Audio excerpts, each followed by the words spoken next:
Nang ako ay ikulong sa selda ng mga api, landas ko'y nagdilim sa kalungkutan.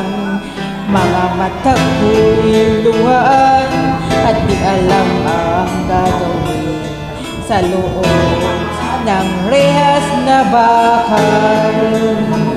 Kay hirap ipaliwanag ang katotohanan. Dukha lamang ako at walang yaman. Pinaratangan ng kasalanan na di ko naman na ginawa ng mga tao walang kaluluwa. Sa pinan kay lungkot ng aking buhay, pagtiis at bawang pagdurusa, wala nang pag-asa na ako ay lumaya. Dahil sa habang buhay na hatol sa akin, at ako doon sa hukuman. Ako'y napaiyak nang ako'y hatulang.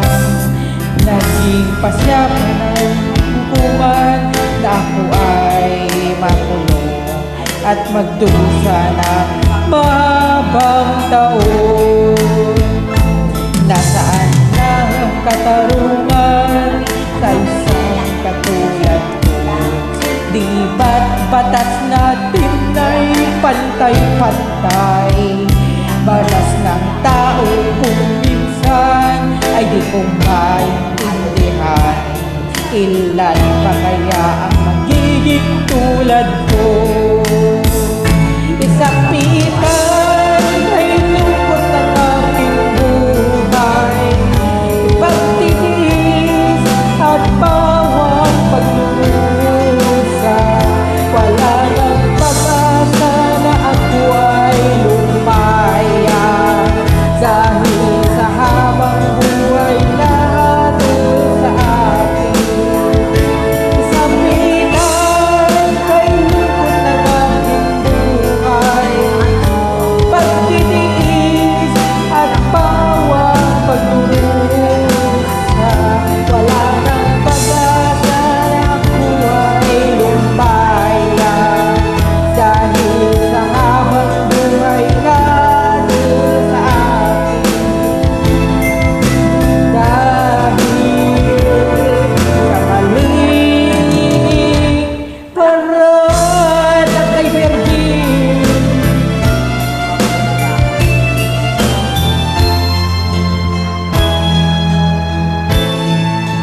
Maraming salamat sa inyong panonood. Please subscribe to our official YouTube account. Yan po ang kwento ni Virgie na taga Marasan. Thank you.